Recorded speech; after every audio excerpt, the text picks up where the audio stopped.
I was blocked by a stone, so I casually kicked it over 10 meters away. I thought it was just an ordinary rock, but when the senior sister of the sect arrived, she was instantly terrified because it was a 1,000-pound guardian stone. Even the champion of the martial arts tournament could only push it 1 meter at most, but that wasn't even my true strength. When I removed the 1,000-pound black iron from my hands, I instantly shattered a giant golden cauldron into dust. But before my mother passed away, she warned me to never reveal my martial arts skills, just to protect the family. 3 years ago, to avenge my father, I mastered the long-lost Seeking Heaven finger.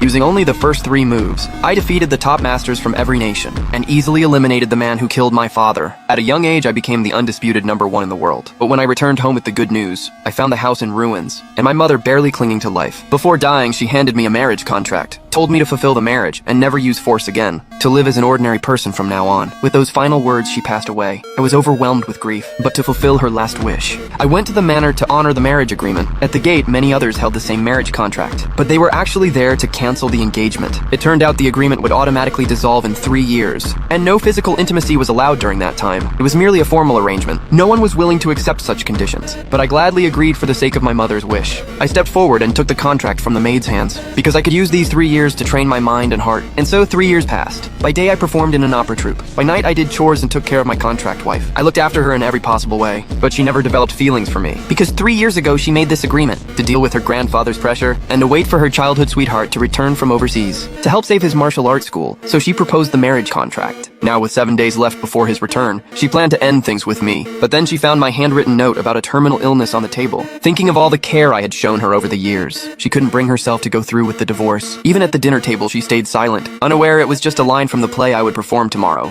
The next day, I continued doing laundry and cooking as usual, but a stone blocked my path, so I kicked it away, not knowing it was the guardian stone of the mountain. And I sent it flying over 10 meters with one kick. Some disciples happened to pass by and noticed the stone had been moved. The senior sister was puzzled, wondering who could have such strength. Just then, the rich young master returned. Everyone assumed he had moved the stone, and he shamelessly admitted it. Hearing this, the senior sister called me over, told me to greet him, but I went straight up and revealed my identity. The rich young master responded by ordering his 2 top bodyguards to fight me. I, trying to hide my true strength, quickly let myself loose. The senior sister rushed in to stop them, claiming I was just a sweeper with no martial skills. But the rich young master wasn't done. He ordered his men to beat me to death. At that moment, I activated my inner power.